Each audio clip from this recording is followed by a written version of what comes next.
In this video, we're going to talk about two particular continuous distributions, the uniform distribution and the exponential distribution. So let's suppose we have a random variable that has support on the interval from a to b, and let's suppose that the PDF of x is, the PDF of x is f of x.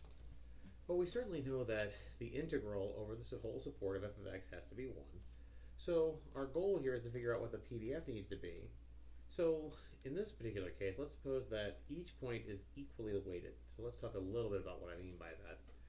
So let's look at a particular discrete case. Let's suppose we just have the numbers 1 through n, and that's our support. And each of these outcomes in the support is equally likely. So the probability that x is equal to, say, 3 is the same as the probability that x is equal to 5. Well, in that case, if they're all equally likely, then we know that the PDF is just 1 over n, how many other points there are, for all of the values that are in the support. We refer to this as the discrete uniform distribution.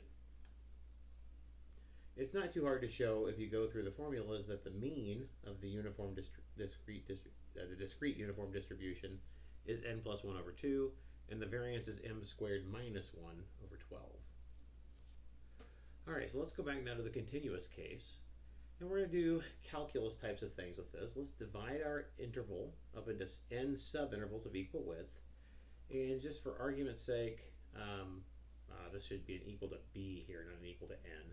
So a is going to be x naught, divided up into n subintervals. So the last one will be xn, and that should be an equal to b there rather than an n. And in the I subinterval, we're going to choose an x sub I star. We're going to weight each of these points equally. Since there's n of them, then we should assign the probability that x is equal to x sub I star as 1 over n. Okay, so that's what we're going to say with the probability that x is in this. We're going to say that that probability is 1 over n. Well, what should this n be? That's the idea here, right? Because we need this in terms of x. All right, well, we know that all the probabilities must equal 1. And the length of each of the subintervals, of course, is what we typically refer to in calculus as delta x.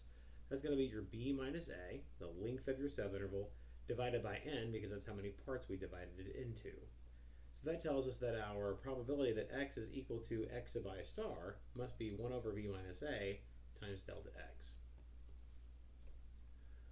Well, let's suppose that we want to go find the probability that capital X is in between a and some x. Well, by the same argument, the probability on each subinterval is the 1 minus b minus a.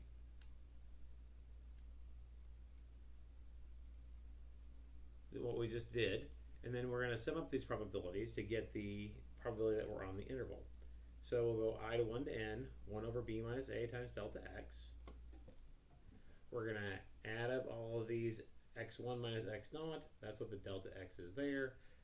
X2 minus x1, that's what the delta x is on the next interval, all the way up to xn minus 1 to x1. So that'll be x minus a over b minus a. So again, remember we divided our original interval from a to b all the way up into n subintervals to get this 1 over b minus a times the delta x. Now we're doing a smaller interval where we're going from a to x, and we know that just by using the same ideas that we've done before with discrete distributions, we know that the probability for that piece will be the sum of the PDF over those pieces. That's what we're doing there. And here we're just using the fact that delta x is just the difference between successive x values.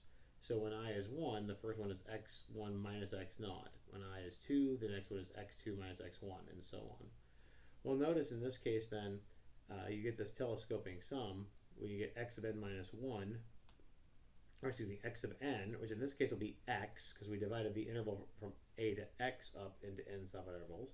So that's where this x comes from. And we'll get minus a, because that is what our x naught is. So here's our probability on that interval.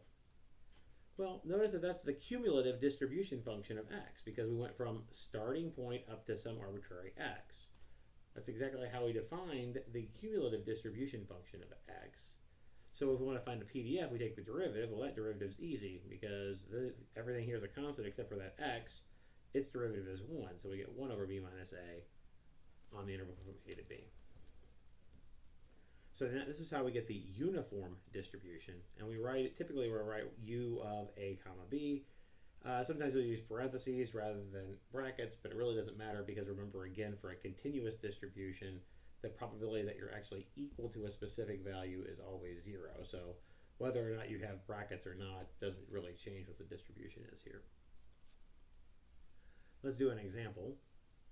So we've got this uniform distribution on 0, 10. Want the PDF, probability that x is greater than 8, and the probability that x is between 2 and 8.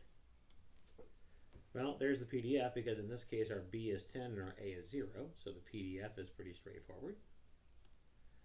If we want the probability that x is greater than or equal to 8, well, we're going to integrate then 8 to 10, and the PDF is 1/10, and you can check yourself that the answer will be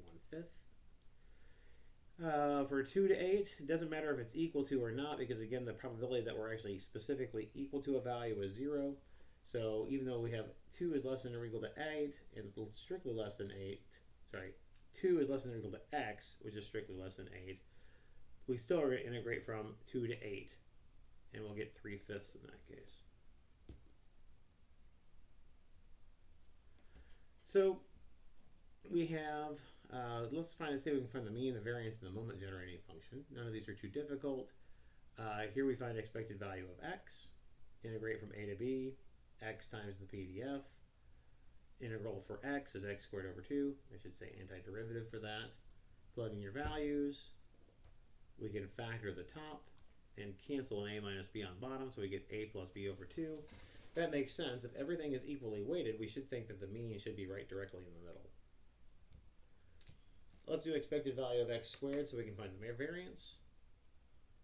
This should be an x cubed over 3. Another typo, my apologies. This should be an x cubed over 3 in here. So we'll get b cubed minus a cubed. This factors as well. It factors as b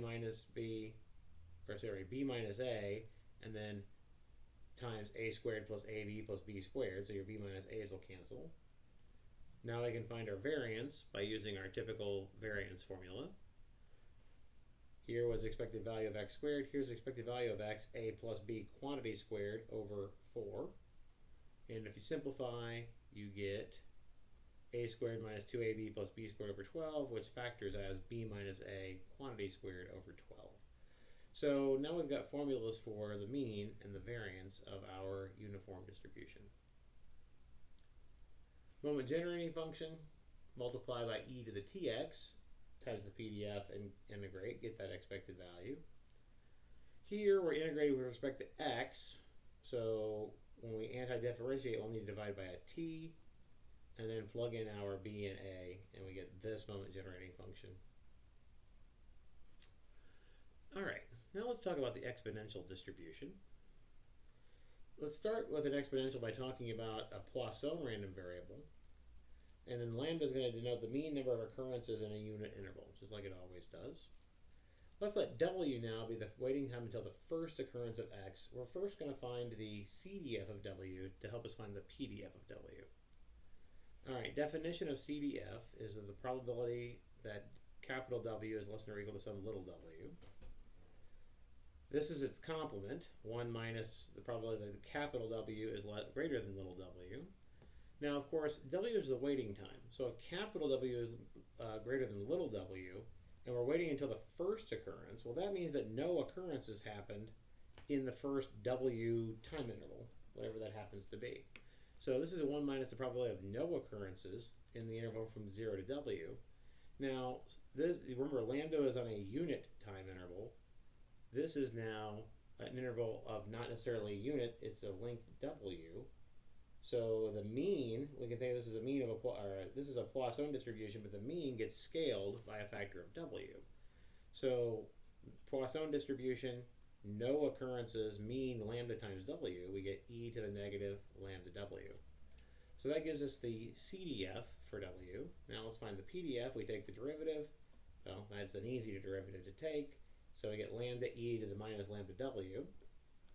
This is the same lambda, by the way, that was in the corresponding Poisson random variable. We say that W in this case has an exponential distribution, and typically we don't write it as lambda and e to the minus lambda. We'll see why here in a second. Usually we write lambda as 1 over theta, so that we get this as our PDF, and we say that W is an exponential distribution with parameter theta. All right, so let's see if we can find the moment generating function, and then we'll find the mean and the variance. All right, so expected value of e to the tx, so we just multiply that times our PDF.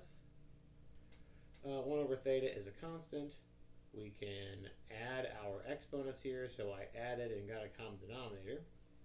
Went ahead and treated this like an improper integral, so I replaced the upper limit of integration of infinity with a b, and do the limit as b goes to infinity. Antiderivative here, well, I'll need to adjust on the outside for a theta over theta t minus 1 when I differentiate here with respect to x. Well, the thetas will cancel, and I just get a theta t minus 1. Plug in our endpoints. Now b is going to go to infinity, and theta and t with respect to b are both constants. If this goes to infinity, as long as t is less than 1 over theta, this will be negative, so this whole thing will be going to 0. So we get 1 over 1 minus theta t. This negative will flip the signs around here, as long as t is less than 1 over theta. And remember, for the moment generating function, we just need to have some interval around 0 that this is defined. So even if this happens to be really small, that's okay. So here's our moment generating function. Well, that means it's easy now to find the mean and the variance of x. Take the derivative. We get the theta over 1 minus theta t squared. Plug in 0 for t, we get theta. Take the second derivative, we'll bring the 2 down in front and make this a cubed. It's really negative 2, and then we take the derivative here with respect to t, you get a negative theta, so the negatives cancel out, so we get 2 theta squared. Plug in 0 and do our usual expected value, our usual variance formula, and we get 2 theta squared. So the mean of an exponential distribution is theta, the variance is theta squared. All right, so let's see if we can do an example using this particular function for this particular distribution. We have good drivers and we got bad drivers. Time until first claim for a good driver is 6 years. Time until claim for a bad driver is 3 years. What's the probability that the first claim from a good driver will be within 3 years and from a bad driver will be within 2? All right, so here's the PDF for a good driver, because our mean is 6, and that's our theta is the mean. So if we want to be find the probability that the claim is within the first 3 years, we'll go the integral from 0 to 3 of the PDF. There should be a negative out in front here for the antiderivative, so this should be minus e to the minus x over 6. Plug in our endpoints, and this is our probability for the fact that a good driver will file their first claim within 3 years. Do the same thing for the bad driver. In this case, theta is 3 because the mean was 3. Same problem I had here with a typo. We integrate from 0 to 2. There should be a negative out in front here when we take the antiderivative. I apologize for the typos. Plug in your endpoints and you'll get 1 minus e to the negative 2/3. Now they tell you that the 2 random variables are independent, so we'll multiply to find the probability of them both happening and get about 0.34 or 3147 when we do that multiplication. We'll do more examples of these in class, but this should at least give you an idea of both the uniform and the exponential distributions. The main reason why I wanted to go through this on a video was that I didn't want to spend a lot of class time trying to develop the PDFs, especially the one for the exponential distribution. So we'll see you on Monday.